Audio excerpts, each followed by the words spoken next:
Hello everyone, this is Moses from Wilona's Cave, and in this video I'm going to give you my history as it relates to solo RPG. The year was 1989, right before Christmas. I was watching my favorite TV cartoon.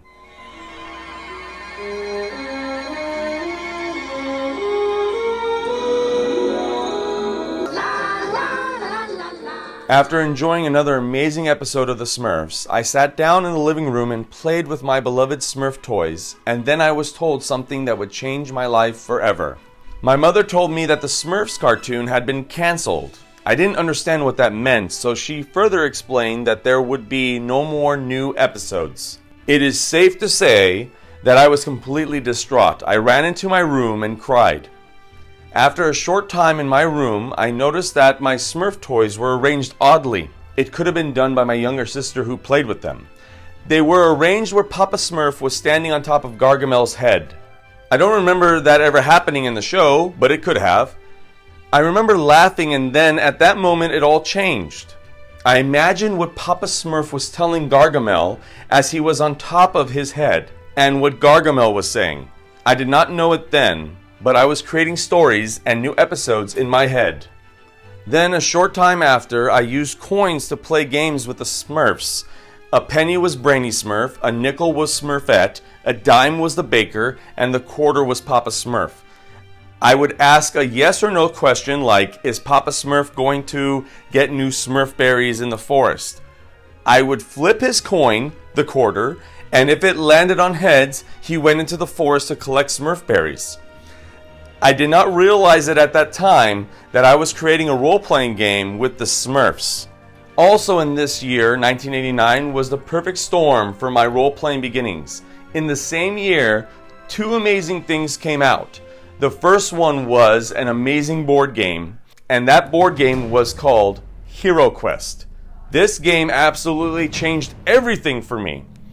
It opened my mind from picking Smurf berries in the forest and running away from Gargamel to fighting new enemies I had never heard of, like goblins, orcs, zombies, and much more.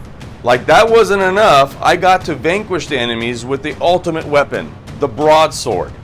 HeroQuest is such an inspiration to me that when I started this channel, I used all of the hero minis from HeroQuest. In the same year, 1989, another amazing thing came out and had everyone in my town talking about it. It cemented me in the creative hobby of world building, and that game was Prince of Persia.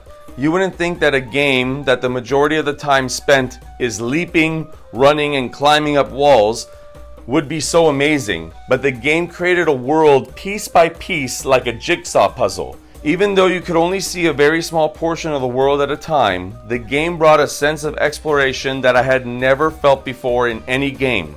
I wanted to see every single segment of the world in this game. But, me being very curious, as I still am today, I started to draw out the game on grid paper. I would draw the portion of the level I was in, then go to the next segment and draw that. After I finished drawing all the segments of the level, I would have a beautiful map of the level that I would show my friends. They would be amazed at the drawing because at the time, everybody used to draw a top-down dungeon on grid paper, but I was drawing a side view of the dungeon. I kept doing this for years, creating stories and even using it with the Smurfs. I had drawn underground villages so the Smurfs could live underground or had hiding places underground if there was danger. I am very humbled that the hobby of side view dungeons is still alive today. As of today, I have been playing solo RPG for over 30 years. Playing solo role-playing has been a driving force in my life. When I was sad or depressed, playing solo helped me immensely. Even playing when I was happy made me even more content, unless something terrible happened in the game. I never thought that my journey with solo role-playing would take me to where I am today, creating a YouTube channel and helping me write stories and books about my travels in my solo campaigns. I thank you all for listening to my solo role-playing backstory, and as always, happy gaming everyone.